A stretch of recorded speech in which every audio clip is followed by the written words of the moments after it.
Hi friends, welcome to Viju Chatur tailoring tutorial. ನಿನ್ನೆ ನಿಮಗೆ ನಾನು ಡ್ರೆಸ್ಸನ್ನು ಯಾವ ರೀತಿ ಕಟಿಂಗ್ ಮಾಡೋದು ಅಂತ ಹೇಳ್ಕೊಟ್ಟಿದ್ದೆ. ಇವತ್ತು ಅದರ ಸ್ಟಿಚಿಂಗನ್ನು ಹೇಳ್ತೀನಿ ನೋಡಿರಿ. ಫ್ರಂಟ್ ಪಾರ್ಟ ಬ್ಯಾಕ್ ಪಾರ್ಟಿಗೆ ಎರಡು ಲೈನಿಂಗನ್ನು ಮತ್ತು ಮೇನ್ ಫ್ಯಾಬ್ರಿಕನ್ನು ಅರೌಂಡ್ ಸುತ್ತಲೂ ಅಟ್ಯಾಚ್ ಮಾಡ್ಕೊಂಡಿನಿ. ಸೈಡಿಗೆ ಫ್ರಂಟ್ ಬ್ಯಾಕ್ ಎರಡೂ ಈ ರೀತಿ ನೋಡಿರಿ, ಲೈನಿಂಗು ಮತ್ತು ಮೇನ್ ಫ್ಯಾಬ್ರಿಕ್ ಎರಡೂ ಅಟ್ಯಾಚ್ ಮಾಡ್ಕೊಂಡಿನಿ. ಅಟ್ಯಾಚ್ ಮಾಡಿಕೊಂಡು ನೆಕ್ಸ್ಟ್ ಪ್ರೊಸೀಜರನ್ನು ಹೇಳ್ಕೊಡ್ತೀನಿ. ಯಾಕಂದರೆ ಅಟ್ಯಾಚ್ ಮಾಡೋದು ಕಾಮನ್ ಆಗಿರ್ತೈತಿ ಮತ್ತು ವಿಡಿಯೋನೂ ಲೆಂದಿ ಆಗ್ತೈತೆ ಅಂಥೇಳಿ ನಾನು ಅಟ್ಯಾಚ್ ಮಾಡಿಕೊಂಡು ಬಂದೀನಿ. ನೋಡಿರಿ, ಈ ಫಸ್ಟ್ ನೆಕ್ ಪಾರ್ಟ್ ನಾನು ಕಟ್ ಮಾಡೋದನ್ನು ಕಟ್ಟಿಂಗ್ ವಿಡಿಯೋದೊಳಗೆ ತೋರಿಸೀನಿ. ಅಲ್ಲಿ ನೋಡ್ಕೋರಿ. ನೋಡಿಕೊಂಡು ಈ ರೀತಿ ನೀವು ಒಂದು ಲೈನಿಂಗ್ ಬಟ್ಟೆಗೆ ಐರನ್ ಬಾಕ್ಸ್ಲೆ ಅಟ್ಯಾಚ್ ಮಾಡ್ಕೋರಿ.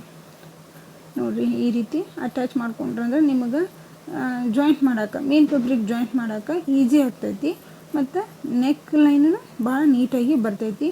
ನೋಡಿರಿ, ಈ ರೀತಿ ಸೈಡಲ್ಲಿ ಒಂದು ಅರ್ಧ ಇಂಚಿನಷ್ಟು ಬಟ್ಟೆ ಬಿಟ್ಟು ಇಷ್ಟನ್ನು ಕಟ್ಟಿಂಗ್ ಮಾಡಿ ತೆಗೆದುಬಿಡ್ರಿ. ನೋಡಿ, ಅರ್ಧ ಇಂಚಿನಷ್ಟು ಬಟ್ಟೆ ಕಟ್ಟಿಂಗ್ ಮಾಡಿ ಬಿಟ್ಟು ಕಟ್ಟಿಂಗ್ ಮಾಡಿ ತೆಗೆದುಬಿಡ್ರಿ.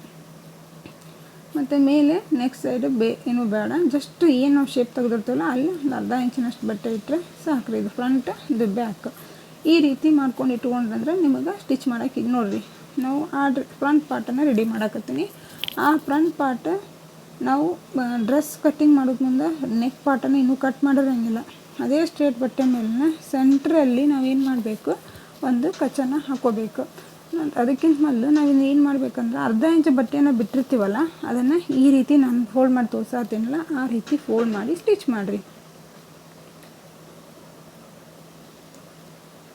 ಈ ರೀತಿ ಫೋಲ್ಡ್ ಮಾಡಿ ಸ್ಟಿಚ್ ಮಾಡೋದ್ರಿಂದ ನಿಮಗೆ ಫಿನಿಶಿಂಗ್ ಭಾಳ ನೀಟಾಗಿ ಬರ್ತೈತಿ, ಭಾಳ ಚಂದ ಕಾಣ್ತೈತಿ. ಮತ್ತು ಅದ್ರದ್ದು ತೋರಿಸ್ತೀನಿ ನಿಮಗೆ ಯಾವ ರೀತಿ ಬರುತ್ತೆ ಅಂಥೇಳಿ. ನಾವು ಒಳಗಡೆ ಹೋಗ್ತೈತೆ ಅಂಥೇಳಿ ನೆಗ್ಲಿಜೆನ್ಸಿ ಮಾಡಿದ್ರಂದ್ರೆ ನೀವು ವೇರ್ ಮಾಡಿದಾಗ ಒಂದು ಸ್ವಲ್ಪ ದಿವಸ ಆದ್ಕೂಳೆ ಅದ್ರದ್ದು ಫಿನಿಶಿಂಗ್ ಹಾಳಾಗಿಬಿಡ್ತೈತಿ. ನಮ್ಗೆ ವೇರ್ ಮಾಡೋಕ್ಕೆ ಲೈಕ್ ಆಗೋದೇ ಇಲ್ಲ. ಪ್ಲಸ್ ಕಸ್ಟಮರ್ಸ್ ಇತ್ತಪ್ಪ ಅಂದ್ರೆ ನಾವು ಈ ರೀತಿ ಎಲ್ಲನೂ ಕಂಪಲ್ಸರಿಯಾಗಿ ಮಾಡಬೇಕಾಗ್ತೈತಿ. ನೋಡಿರಿ, ಈಗ ಮೇನ್ ಫ್ಯಾಬ್ರಿಕ್ಕಿಗೆ ಸೀದಾ ಪಾರ್ಟ್ ಇಟ್ಕೊಂಡು ಈ ಲೈನ್ ಇದು ಐತಲ್ರಿ, ಕ್ಯಾನ್ವಾಸ್ ಕಟ್ಟಿಂಗ್ ಮಾಡಿವಲ್ಲ ಅದು ಉಲ್ಟಾ ಇರ್ಬೇಕು ರೀ. ಉಲ್ಟಾ ನೋಡ್ತಿರ್ಬೋದ್ರಿ ನೀವಿಲ್ಲಿ. ಈ ರೀತಿ ಕರೆಕ್ಟಾಗಿ ಆ ಕಚ್ಚು ಈ ಕಚ್ಚು ಕರೆಕ್ಟಾಗಿ ಜಾಯಿಂಟ್ ಮಾಡಿಕೊಂಡು ಗುಂಟಿನ ಹಾಕ್ಕೊಂಡು ಕರೆಕ್ಟಾಗಿ ಸ್ಟಿಚ್ ಮಾಡ್ಕೋತಾ ಬರ್ರಿ. ಯಾವ ರೀತಿ ಸ್ಟಿಚ್ ಅಂತಂದರೆ, ಏನು ಕ್ಯಾನ್ವಾಸ್ ಪೇಪರ್ ಕಟ್ಟಿಂಗ್ ಮಾಡಿವಲ್ಲ ಕಟ್ಟಿಂಗದ ಎಡ್ಜಿಗೆ ನಮ್ಮದು ಸ್ಟಿಚಿಂಗ್ ಬರಬೇಕು. ಕ್ಯಾನ್ವಾಸ್ ಮೇಲೆ ಬರೋದು ಬೇಡ್ರಿ, ಕ್ಯಾನ್ವಾಸದ ಎಡ್ಜಿಗೆ ಬರಬೇಕು. ನೀವು ಕಂಪಲ್ಸರಿ ಕ್ಯಾನ್ವಾಸನ್ನು ಐರನಿಂಗ್ ಮಾಡ್ಕೊಂಡಿರಲೇಬೇಕು. ಈ ಸ್ಟೆಪ್ಪಿಗೆ ಈ ರೀತಿ ಮಾಡ್ಕೊಂಡು ಮಾಡಿರಿ, ನಿಮಗೆ ಭಾಳ ನೀಟಾಗಿ ಪರ್ಫೆಕ್ಟಾಗಿ ಬರುತ್ತೆ ಮತ್ತು ಫಾಸ್ಟಾಗಿ ನೀವು ಡ್ರೆಸ್ಸನ್ನು ಸ್ಟಿಚ್ ಮಾಡ್ಬೋದು. ನೋಡಿರಿ, ಈಗ ಮತ್ತೆ ಒಂದು ಅರ್ಧ ಇಂಚಿನಷ್ಟು ಬಟ್ಟೆ ಬಿಟ್ಟು ನಾವೇನು ಸ್ಟಿಚ್ ಮಾಡಿರ್ತೀವಲ್ಲ ಅಲ್ಲಿಂದ ಅರ್ಧ ಇಂಚಿನಷ್ಟು ಬಟ್ಟೆ ಬಿಟ್ಟು ನಾವೀಗೇನು ಮಾಡಬೇಕು, ಕಟ್ಟಿಂಗ್ ಮಾಡ್ಕೋಬೇಕು. ಈಗ ನೋಡಿರಿ, ಟ್ರಿಮ್ಸ್, ಯಾಕಂದರೆ ಇದು ಸ್ವಲ್ಪ ಕರ್ವಿಂಗ್ದೊಳಗೆ ಐತಲ್ಲ, ಹೀಗಾಗಿ ನಾವು ಟ್ರಿಮ್ಸ್ ಮಾಡಬೇಕು. ಟ್ರಿಮ್ಸ್ ಮಾಡಿ ಅದನ್ನು ಸ್ವಲ್ಪ ಟರ್ನ್ ಮಾಡಿಕೊಂಡು ಅದೇ ಕ್ಯಾನ್ವಾಸದ್ದೇನು ಬಟ್ಟೆ ಇರುತ್ತಲ್ಲ ಅದ್ರ ಮೇಲೆ ಎಡ್ಜಿಗೆ ಒಂದು ಸ್ಟಿಚನ್ನು ಹಾಕ್ರಿ. ನಾನು ಹಾಕಕತ್ತೀನಿ ನೋಡಿರಿ. ಈಗ ಕರೆಕ್ಟಾಗಿ ಎಷ್ಟು ಬಟ್ಟೆ ಟರ್ನ್ ಆಗುತ್ತಾ ಅಷ್ಟು ಟರ್ನ್ ಆಗೋವರೆಗೂ ಟರ್ನ್ ಮಾಡಿಕೊಂಡು ಸ್ಟಿಚ್ ಮಾಡಿರಿ. ಈಗ ನೋಡಿರಿ, ಪೂರ್ತಿ ಅದನ್ನ ಏನೈತೆ ನೋಡಿ ಕ್ಯಾನ್ವಾಸ್ ಬಟ್ಟೆನ ಒಳಗಡೆ ಹಾಕಿ, ಅಂದ್ರೆ ನಮ್ಮ ಮೇನ್ ಫ್ಯಾಬ್ರಿಕದ ಬಟ್ಟೆ ಒಳಗಡೆ ಹಾಕಿ ಈಗ ಸ್ಟಿಚ್ ಮಾಡಿಬಿಟ್ರೆ ನೆಕ್ಕದ ವರ್ಕ್, ನೆಕ್ ಮಾಡುವಂಥ ಕೆಲಸ ಎಲ್ಲನೂ ಮುಗೀತು. ಇಷ್ಟು ಈಸಿ ಆಗುತ್ತೆ ಅಂದ್ರೆ ಅಷ್ಟು ಈಸಿ ರೀ. ಮತ್ತು ಡ್ರೆಸ್ ಸ್ಟಿಚಿಂಗ್ ಮಾಡೋದಂದ್ರೆ ಭಾಳ ಈಸಿ ರೀ ಇದು. ಮತ್ತು ನಮಗೆ ಅದು ಸ್ಟಿಚ್ ಮಾಡಿದ್ರೂ ನಮಗೆ ಏನೈತೆ ಅಂದ್ರೆ ವರ್ತ್ ಐತಿ. ಅಂದರೆ ಆರಾಮಾಗಿ ನಾವು 350-400ವರೆಗೂ ಚಾರ್ಜ್ ಮಾಡ್ಬೋದು. ಹೀಗಾಗಿ ನಮಗೆ ಒಂದು ಬಿಸ್ನೆಸ್ ಆಗಿನೂ ಭಾರಿ ದೊಡ್ಡ ಬಿಸ್ನೆಸ್ನೂ ಆಗುತ್ತೆ ಇದು. ಈ ರೀತಿ ನೀವು ಪ್ರಾಕ್ಟೀಸ್ ಮಾಡಿಕೊಂಡು ಕಟ್ಟಿಂಗ್ ಮಾಡೋದು ಮತ್ತು ಸ್ಟಿಚಿಂಗ್ ಮಾಡೋದನ್ನು ಕಲೀರಿ. ನಿಮ್ಗೆ ಏನಾದರೂ ಗೊತ್ತಾಗ್ಲಿಕ್ಕಂದ್ರೆ ಕೇಳಿರಿ. ಈ ನೋಡಿರಲಿಲ್ಲ, ನೆಕ್ ಪಾರ್ಟ್ ಎಷ್ಟು ನೀಟಾಗಿ ಕರೆಕ್ಟಾಗಿ ನಮ್ಗೆ ಲೆಂತಿಗೆ ಎಷ್ಟು ಬೇಕು, ನಾವು ಏನು ಶೇಪ್ ಕಟ್ ಮಾಡೀವಿ, ಅವಾಗಲೂ ಕ್ಯಾನ್ವಾಸ್ ಪೇಪರ್ನ ನೀಟಾಗಿ ಶೇಪ್ ಕರೆಕ್ಟಾಗಿ ಮಾಡಬೇಕು. ನೋಡಿರಿ, ಎಷ್ಟು ಕರೆಕ್ಟಾಗಿ ಲೀಫ್ ಶೇಪ್ ಮಾಡಿದ್ದೆ ಬಂದೈತ್ರಿ. ಅದೇ ರೀತಿಯೇ ನಾನು ಈಗ ಬ್ಯಾಕ್ ಪಾರ್ಟನ್ನು ಮಾಡ್ತೀನಿ. ಇನ್ನೊಂದು ಸಲ ಅದೇ ಸೇಮ್ ಪ್ರೊಸೀಜರ್ ಇರುತ್ತೆ ರೀ. ಜಸ್ಟ್ ನೋಡಿರಿ ಯಾವ ರೀತಿ ಮಾಡೋದು ಅಂಥೇಳಿ. ಒಂದು ಬಿಟ್ಟು ಎರಡು ಬೇರೆ ನೀವು ನೋಡಿದ್ರಿ ಅಂದ್ರೆ ಅದ್ರದ್ದು ಐಡಿಯಾ ಬರ್ತೈತಿ. ನೋಡಿರಿ, ಕರೆಕ್ಟಾಗಿ ಅವ್ರದ್ದು ಮೇನ್ ಫ್ಯಾಬ್ರಿಕ್ ಏನು ಡ್ರೆಸ್ಸಿನ ಸೆಂಟ್ರ್ ಪಾಯಿಂಟ್ ನಾವೇನು ಕಟ್ ಮಾಡಿ ಹೋಗ್ಕೊಂಡಿರ್ತೀವಲ್ಲ ಅದನ್ನು ಮತ್ತು ಕ್ಯಾನ್ವಾಸದ ಸೆಂಟ್ರ್ ಪಾಯಿಂಟ್ ಎರಡೂ ಕರೆಕ್ಟಾಗಿ ಜಾಯಿಂಟ್ ಮಾಡ್ಕೊಂಡು ಗುಂಪಿನ ಹಾಕ್ಕೊಂಡು ಕರೆಕ್ಟಾಗಿ ಏನು ಕ್ಯಾನ್ವಾಸದ ಎಡ್ಜಿಗೆ ಏನು ಮಾಡಬೇಕು, ಒಂದು ಸ್ಟಿಚನ್ನು ಹಾಕ್ಕೋಬೇಕು. ಏನು ಶೇಪ್ ಕಟ್ ಮಾಡ್ಕೊಂಡಿರ್ತೀವಲ್ಲ ಅಲ್ಲೇ ಸ್ಟಿಚ್ ಹಾಕ್ಕೋಬೇಕು.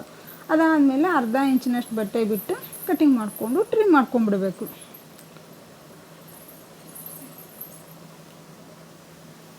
ಇದು ಆ ಕಡೆ ಜೋಡಿಸು ಈ ಕಡೆ ಜೋಡಿಸು ಹಂಗಾಗತ್ತೆ ಹಿಂಗಾಗತ್ತೆ ಏನೂ ಬರೋಂಗಿಲ್ಲ ರೀ. ಇನ್ನು ಬ್ಲೌಸಲ್ಲಿ ಏನಾಗುತ್ತೆ ರೀ, ಒಂದು ಸ್ವಲ್ಪ ನೆಕ್ ಕರೆಕ್ಟ್ ಬಂದೈತೋ ಎಲ್ಲೋ, ಅವ್ರ ಸೈಜಿಗೆ ಬರೋಬ್ಬರಿ ಬಂದೈತೋ ಇಲ್ಲ, ಮ್ಯಾಕ್ ಆತ ತೆಳಗೆ ಆತ ಅನ್ನೋ ಪ್ರಾಬ್ಲಮ್ಸ್ ಬರ್ತಾವೆ ರೀ. ಇದ್ರೊಳಗೆ ಒಂದು ಸ್ವಲ್ಪ ಆ ರೀತಿ ಬರುವಂಥದ್ದು ಸಿಚುವೇಶನ್ ಕಡಿಮೆ ರೀ. ಹಿಂಗಾಗಿ ಕರೆಕ್ಟಾಗಿ ನಮಗೆ ಜಜ್ಮೆಂಟ್ ಸಿಗ್ತೈತಿ.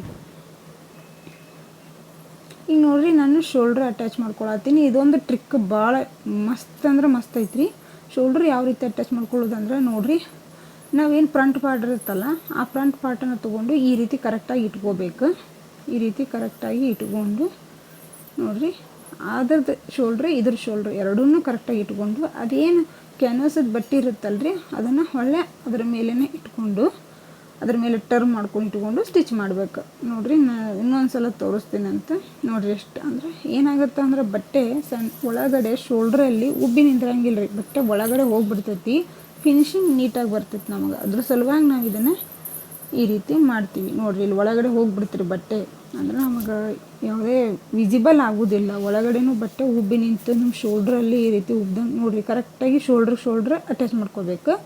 ಆಮೇಲೆ ಅದೇನು ಕ್ಯಾನ್ವಾಸದ ಪಟ್ಟಿ ಏನು ನಾವು ಎಕ್ಸ್ಟ್ರಾ ಬಿಟ್ಟಿದ್ವಲ್ಲ ಅದನ್ನು ಹೊಳ್ಳೆ ಮತ್ತು ಶೋಲ್ಡ್ರ್ ಮೇಲೇ ಹಾಕ್ಕೊಂಡು ಒಂದು ಸ್ಟಿಚ್ ಹಾಕ್ಬಿಡ್ಬೇಕು. ಶೋಲ್ಡ್ರ್ ಹೆಂಗೆ ಅಟ್ಯಾಚ್ ಮಾಡ್ಕೋತಾರೆ ಸೇಮ್ ಅದೇ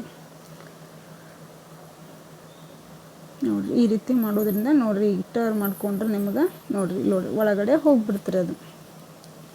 ಈ ರೀತಿ ಮಾಡಿಕೊಂಡು ನಾವೀಗ ಏನು ಮಾಡೋಣ, ಬ್ಯಾಕ್ ಪಾರ್ಟಲ್ಲಿ ಏನು ಮಾಡಿದ್ದಿಲ್ಲ, ನಾವು ಸ್ಟಿಚ್ಚನ್ನು ಹಾಕಿದ್ದಿಲ್ಲ,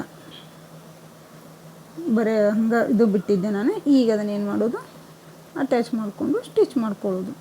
ನೋಡಿರಿ, ಈ ರೀತಿ ಮಾಡ್ಕೊಳ್ಳೋದ್ರಿಂದ ನಿಮ್ಗೆ ಪರ್ಫೆಕ್ಟಾಗಿ ಫಿನಿಶಿಂಗ್ ನೀಟಾಗಿ ಬರುತ್ತೆ. ನೀವು ಕಸ್ಟಮರ್ಸದು ಹೊಲಿದಾಗ ಈ ರೀತಿ ಮಾಡಿದ್ರಂದ್ರೆ ಭಾಳ ನೀಟಾಗಿ ಕಾಣ್ತಾವ್ರಿ ಡ್ರೆಸ್.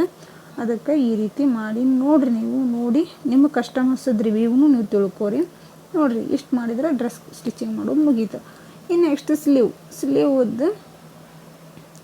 ಸ್ಲೀವ್ದು ಹೆಂಗಪ್ಪ ಅಂತಂದ್ರೆ ಫಸ್ಟ್ ಯಾವಾಗಲೂ ತೆಳಗೆ ಎಡ್ಜ್ ಇರುತ್ತಲ್ರಿ, ಅದನ್ನು ಒಂದು 1/4 ಇಂಚಿನಷ್ಟು ಡಬಲ್ ಫೋಲ್ಡ್ ಮಾಡಿಕೊಂಡು ಸ್ಟಿಚ್ ಮಾಡಬೇಕು. 1/4 ಇಂಚಿನಷ್ಟು ಅಷ್ಟೇ, ಡಬಲ್ ಭಾಳ ದೊಡ್ಡ ಪಟ್ಟಿ ಮಡಚಬೇಡ್ರಿ. ಸ್ಲೀವಿಗೆ ಅಷ್ಟು ದೊಡ್ಡ ಪಟ್ಟಿ ಮಡಚಬಾರ್ದು, ನೀಟ್ ಕಾಣಂಗಿಲ್ಲ. ಇಷ್ಟ 1/4 ಇಂಚಿನಷ್ಟು ಅಷ್ಟೇ ನಮ್ಗೆ ವಿಸಿಬಲ್ ಆಗಬೇಕು. ಡಬಲ್ ಫೋಲ್ಡ್ ಮಾಡಿಕೊಂಡು ಈ ರೀತಿ ಸ್ಟಿಚ್ ಮಾಡ್ಕೊರಿ. ಭಾಳ ಆದ್ರೆ 1/2 ಇಂಚ್ವರೆಗೆ ಬಂದರೂ ನಡೀತೈತಿ.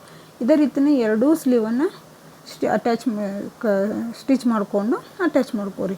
ಈಗ ನೋಡಿರಿ, ಅಟ್ಯಾಚ್ ಮಾಡ್ಕೊಳ್ಳೋದು ಹೆಂಗೆ ಅಂತ ಹೇಳ್ತೀನಿ. ಫ್ರಂಟ್ ಪಾರ್ಟಿಗೆ ಮತ್ತು ಬ್ಯಾಕ್ ಪಾರ್ಟನ್ನು ಕರೆಕ್ಟಾಗಿ ಶೇಪನ್ನು ಹಾಕ್ಕೊಂಡಿರ್ತೀವಲ್ಲ ರೀ, ಅದೇ ರೀತಿನ ಅದನ್ನು ಇಟ್ಕೊಂಡು ಕಟಿಂಗ್ ಮಾಡ್ಬೇಕು. ನೋಡಿರಿ, ಇಲ್ಲಿ ಕರೆಕ್ಟಾಗಿ ಬೇಕಾಗಿರುವಂಥ ಸ್ಲೀವಿನ ಬಟ್ಟೆ ಮತ್ತು ಮೇನ್ ಫ್ಯಾಬ್ರಿಕ್ ನಮ್ಮದು ಡ್ರೆಸ್ಸಿನ ಬಟ್ಟೆ ಎರಡೂ ಕರೆಕ್ಟಾಗಿ ಬಂದೈತಿ, ಏನೂ ಹೆಚ್ಚು ಕಮ್ಮಿ ಬಂದಿಲ್ಲ. ಒಂದು 1/4 ಇಂಚು 1/2 ಇಂಚುವರೆಗೂ ಹೆಚ್ಚು ಕಮ್ಮಿ ಬಂದು ಏನು ಪ್ರಾಬ್ಲಮ್ ಇಲ್ಲ, ಆರಾಮಾಗಿ ಸ್ಟಿಚ್ ಮಾಡ್ಬೋದು. ಈ ರೀತಿ ಕರೆಕ್ಟಾಗಿ ಯಾವ ರೀತಿ ನಾವು ಬ್ಲೌಸಲ್ಲಿ ಸ್ಲೀವನ್ನು ಅಟ್ಯಾಚ್ ಮಾಡ್ಕೊತೀವಲ್ಲ ಅದೇ ರೀತಿನ ಇಲ್ಲಿ ಅಟ್ಯಾಚ್ ಮಾಡಿಕೊಂಡ್ರೆ ಇದು ಡ್ರೆಸ್ಸಿಂದು ಫಿಟ್ಟಿಂಗು ಮುಗಿತೈತಿ. ಡ್ರೆಸ್ಸಿಂಗ್ ಸ್ಲೀವ್ಸ್ ಅಟ್ಯಾಚ್ ಮಾಡ್ಕೊಳ್ಳೋದು ಮುಗಿತೈತಿ. ನೋಡ್ರಿ, ನಮ್ಮ ಸ್ಲೀವ್ ಬಟ್ಟೆ ಎಕ್ಸ್ಟ್ರಾನ ಬಂತು ನಮಗೆ. ನೋಡಿರಿ, ಇದೇ ರೀತಿ 2 ಸ್ಟಿಚ್ ಹಾಕ್ರಿ. ಯಾವಾಗಲೂ ಸ್ಲೀವ್ ಅಟ್ಯಾಚ್ಮೆಂಟ್ ಸಿಂಗಲ್ ಸ್ಟಿಚ್ ಒಟ್ಟು ಹಾಕಕ್ಕೆ ಹೋಗಬೇಡ್ರಿ. ಯಾಕಂದರೆ ಸ್ವಲ್ಪ ಯಾವಾಗಾರ ಟೈಟ್ ಆದವು ಅಂದರೆ ಪಿಸಿಯುವಂಥ ಬಟ್ಟೆ ಹೊಲಿಗೆ ಬಿಚ್ಚುವಂಥ ಚಾನ್ಸ್ ಇರ್ತೈತಿ. ಡಬಲ್ ಸ್ಟಿಚ್ ಆದರೆ ಸೇಫ್ಟಿ ಇರ್ತೈತಿ. ಕಸ್ಟಮರ್ಸ್ ಇದ್ದಾಗ ನಾವು ಇನ್ನೂ ಈ ರೀತಿ ಎಲ್ಲ ಸೇಫ್ಟಿ ಆಗಿನ ಸ್ಟಿಚ್ ಮಾಡಿ ಕೊಡಬೇಕಾಗ್ತೈತಿ. ನೋಡಿರಿ, ಈಗ ಎರಡೂ ಕಡೆನೂ ನಾನು ಇದೇ ರೀತಿಯ ಸ್ಲೀವ್ ಪಾರ್ಟನ್ನು ಹಚ್ಕೊಂಡು ಸ್ಟಿಚ್ ಮಾಡಿಕೊಂಡು ಬಂದೀನಿ. ಈಗ ನೋಡಿರಿ, ಫಿಟ್ಟಿಂಗ್ ಮಾಡೋದನ್ನು ಹೇಳ್ಕೊಡತ್ತೀನಿ. ಅವ್ರದ್ದು ಇದ್ರದ್ದು ಸ್ಲೀವ್ ಫಿಟ್ಟಿಂಗ್ ಎಷ್ಟೈತೆ ಅಂದ್ರೆ ತೆಳಗಡೆ 4.5 ಇಂಚ್ ಐತಿ. ಆ 4.5 ಇಂಚಿಗೆ ಒಂದು ಮಾರ್ಕ್ ಹಾಕಿ ಅಲ್ಲೊಂದು ಗುಂಪಿನ ಹಾಕಿಬಿಡ್ರಿ. ಯಾಕಂದರೆ ಬಟ್ಟೆ ಆ ಕಡೆ ಸರಿದಾಡೋದಿಲ್ಲ, ನಿಮ್ಗೆ ಈಸಿಯಾಗಿ ಸ್ಟಿಚ್ ಮಾಡೋಕೆ ಈಸಿ ಆಗುತ್ತೆ. ಅದಕ್ಕೆ ನಾನು ನಿಮಗೆ ಹೇಳಕತ್ತೀನಿ.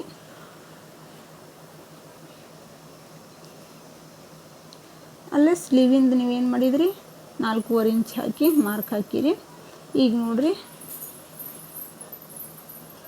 ನೋಡಿರಿ, ಈಗೇನು ಮಾಡೋಣ, ಚೆಸ್ಟ್ ಪಾರ್ಟ್ 1 2 3 ಈ 3 ಫಿಟ್ಟಿಂಗ್ ಲೈನನ್ನು ನೀವು ಹಾಕಬೇಕಾಗತ್ತೆ. ಯಾವಾಗಲೂ ಡ್ರೆಸ್ ಒಳಗೆ 3 ಫಿಟ್ಟಿಂಗ್ ಲೈನನ್ನು ನೀವು ಹಾಕಬೇಕು. 34 ಇಂಚ್ ಐತೆ ಅವ್ರದ್ದು ಸುತ್ತೈತೆ. ಅದ್ರದ್ದು 2 ಭಾಗ ಅಂದ್ರೆ 17 ಇಂಚು. 17 ಇಂಚಿಗೆ ನಾವು ಇಟ್ಕೋಬೇಕಾಗ್ತದೆ. 17 ಇಂಚಿಗೆ ಇಟ್ಕೊಂಡ್ರು ಇಲ್ಲ, ನನಗೆ ಯಾಕೋ ಸ್ವಲ್ಪ ಕಡಿಮೆ ಅನ್ಸಕತ್ರಿ. 1 ಇಂಚ್ ಲೂಸಿಂಗ್ ಇರಲಿ ಅಂಥೇಳಿ ಏನು ಮಾಡಿದೆ, 18 ಇಂಚಿಗೆ ಮಾಡಕತ್ತೀನಿ.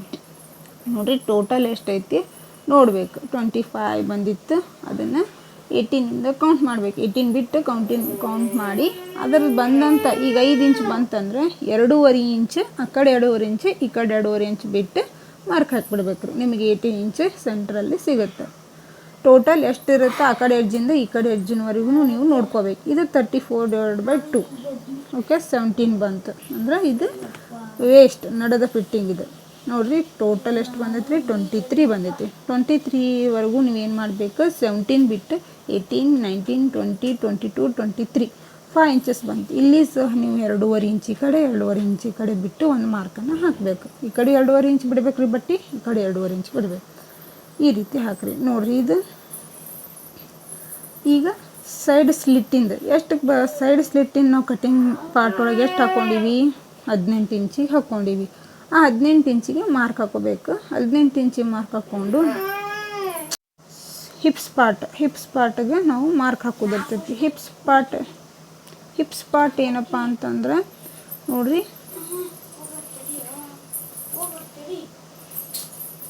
ಹಿಪ್ಸ್ ಪಾರ್ಟಲ್ಲಿ ನಾವು ಎಕ್ಸ್ಟ್ರಾ 1 ಇಂಚ್ ಅಷ್ಟೇ ಬಟ್ಟೆ ಬಿಟ್ಟಿರ್ತೀವಿ. ಅದೇ 1 ಇಂಚ್ ಬಟ್ಟೆನ ಬಿಟ್ಟು ನೀವು ಇಲ್ಲೇ ಸ್ಟಿಚ್ ಹಾಕಬೇಕಾಗ್ತೈತಿ. 1 ಇಂಚ್ ಆ ಕಡೆ 1 ಇಂಚ್ ಈ ಕಡೆ 1 ಇಂಚ್. ಮತ್ತು ನಮಗೆ ಇಲ್ಲಿ ಎಷ್ಟು ಬೇಕು ಹಿಪ್ಸ್ ಪಾರ್ಟಿಗೆ ಅಂದರೆ 38 ಇಂಚ್ ಬೇಕಾಗಿತ್ತು. 38 ಇಂಚ್ ಅಂದರೆ 19 ಇಂಚ್ ಅಂದರೆ 19 ಇಂಚ್ ಸೆಂಟ್ರಲ್ಲಿ ಬಿಟ್ಟು ನಮ್ಗೆ ಆ ಕಡೆ 1 ಇಂಚ್ ಈ ಕಡೆ 1 ಇಂಚ್ ಕರೆಕ್ಟಾಗಿ ಸಿಕ್ತು. ನಾವೇನು ಮಾರ್ಕ್ ಹಾಕ್ಕೊಂಡಿರ್ತೇವಲ್ಲ ಅವನ್ನ ಕರೆಕ್ಟಾಗಿ ಒಂದು ಲೈನನ್ನು ಹಾಕ್ಕೊಂಡ್ರೆ ಅಂದರೆ ಸ್ಟಿಚ್ ಮಾಡೋದ್ರಿಂದ ಭಾಳ ಈಸಿ ಆಗ್ತೈತಿ. ಹಾಕಿರ್ತೀವಲ್ಲ ಅದ್ರ ಮೇಲೆ ನೀವು ಸ್ಟಿಚ್ ಮಾಡ್ಕೊತಾ ಬರ್ರಿ. ಮತ್ತು ಎಲ್ಲನೂ ಬಟ್ಟೆನ ಕರೆಕ್ಟಾಗಿ ಇಟ್ಕೊಂತ ನೀವು ಸ್ಟಿಚ್ ಮಾಡ್ಕೊತಾ ಬರ್ರಿ. ನೋಡ್ಕೊತ ಇರಿ ಬಟ್ಟೆ ಕರೆಕ್ಟಾಗಿ ಐತೋ ಇಲ್ಲೋ ಅಂತೇಳಿ. ಯಾಕಂದ್ರೆ ಬಟ್ಟೆ ಆ ಕಡೆ ಈ ಕಡೆ ಸರ್ದಿತ್ತಂದ್ರೆ ನಮ್ಮ ಬ್ಲೌಸ್ ಡ್ರೆಸ್ ಡಿಸೈನ್ ಇರುತ್ತಲ್ರಿ ಸ್ವಲ್ಪ ಆ ಕಡೆ ಈ ಕಡೆ ಹೋಗಿಬಿಡ್ತೈತಿ. ಅದಕ್ಕೆ ಅದನ್ನು ಕರೆಕ್ಟಾಗಿ ಇಟ್ಕೊಂಡು ನೋಡಿರಿ. ಏನು ನಾನು ಮಾರ್ಕ್ ಹಾಕಿದ್ನಲ್ಲ ಆ ಮಾರ್ಕ್ ಮೇಲೆ ಸ್ಟಿಚ್ ಹಾಕಿದೆ ನೋಡಿರಿ. ಸೆಂಟ್ರ್ ಕೆಳಗಡೆ ಬಂದ ಮೇಲೆ ನಾವು ಅಲ್ಲೇನು ಶೇಪ್ ಬರೋಂಗಿಲ್ಲ. ನೆಕ್ಸ್ಟ್ ಮತ್ತೆ ಒಂದು ಅರ್ಧ ಇಂಚ್ ಬಿಟ್ಟು ಇನ್ನೂ ಒಂದು ಸ್ಟಿಚ್ ಹಾಕಕತ್ತೀನಿ. ಡ್ರೆಸ್ಸಿಗೆ ನೀವು ಮಿನಿಮಮ್ 3 ಸ್ಟಿಚಸ್ ಹಾಕಲೇಬೇಕು. 3 ಸ್ಟಿಚಸನ್ನು ಹಾಕಿ ಕಸ್ಟಮರ್ಸ್ ಇದ್ದಾಗ ನೀವು ಈ ರೀತಿ ಎಲ್ಲ ಟ್ರಿಕ್ಸನ್ನು ಫಾಲೋ ಮಾಡಿ ನೀವು ಡ್ರೆಸ್ಸನ್ನು ಸ್ಟಿಚ್ ಮಾಡಿದ್ರಂದ್ರೆ ಪರ್ಫೆಕ್ಟಾಗಿ ನೀಟಾಗಿ ಫಿಟ್ಟಿಂಗ್ ಬರ್ತೈತಿ. ಹಿಪ್ಸ್ ಪಾಯಿಂಟಿಗೆ ಏನು ಮಾಡಬೇಕು ಸೆಂಟ್ರ್ ಒಂದೇ ಪಾಯಿಂಟಿಗೆ ನೀವೇನು ಮಾಡಬೇಕು ಸ್ಟಿಚ್ ಮಾಡಬೇಕು. ಅಲ್ಲೇನೂ ಆ ಕಡೆ ಈ ಕಡೆ ಅರ್ಧ ಇಂಚ್ ಗ್ಯಾಪ್ ಬಿಡಬಾರ್ದ್ರಿ. ನೋಡಿರಿ ಸ್ಲೈಡ್ ಸ್ಲಿಟ್ ಹೆಂಗೆ ಹೊಲಿದು ಅಂತಂದ್ರೆ ನಾವೇನು ಅದನ್ನು ಬಿಟ್ಟಿದ್ವಲ್ರಿ 1 ಇಂಚಿನಷ್ಟು ಬಟ್ಟೆನ ಅದೇ 1 ಇಂಚ್ ಬಟ್ಟೆ ಒಳಗೆ ನೀವು ಇಲ್ಲಿನೂ ಸಹ ಅದೇ ರೀತಿ ಮಾಡಬೇಕು. ಕರೆಕ್ಟಾಗಿ ಒಂದು ಅರ್ಧ ಇಂಚಿನಷ್ಟು ಬಟ್ಟೆ ಸ್ಟಿಚ್ ಮಡಿಚಿ ಹೊಲಿಬೇಕಂದ್ರೆ ಡಬಲ್ ಫೋಲ್ಡ್ ಮಾಡಿ ಹೊಲಿಬೇಕು. ಈ ರೀತಿ ಕರೆಕ್ಟಾಗಿ ಇದನ್ನು ಮಾಡಿಕೊಂಡು ಫೋಲ್ಡ್ ಮಾಡಿಕೊಂಡು ನಮಗೇನು ಬಟ್ಟೆ ಐತಲ್ರಿ ಕರೆಕ್ಟಾಗಿ ಏನು ಹಿಪ್ಸ್ ಪಾಯಿಂಟಲ್ಲಿ ನೀವೇನು ಸೆಂಟ್ರ್ ಪಾಯಿಂಟಲ್ಲಿ ಬಂದು ಏನು ಸ್ಟಿಚ್ ಮಾಡಿದ್ರಲ್ರಿ ಆಗಲೇ ಅದೇ ರೀತಿ ಅಲ್ಲಿವರೆಗೂ ಬಂದು ಅಲ್ಲೊಂದು ಸೂಜಿಯನ್ನು ಒಳಗೆ ಬಿಡಬೇಕು ರೀ. ಬಿಟ್ಟು ನೋಡಿರಿ ಈ ರೀತಿ ಟರ್ ಮಾಡ್ಕೋಬೇಕು. ಟರ್ ಮಾಡಿಕೊಂಡು ಅಲ್ಲಿಂದ 1 ಇಂಚ್ ಸ್ಟ್ರೇಟ್ ಲೈನ್ 1 ಇಂಚ್ ಸೀದಾ 1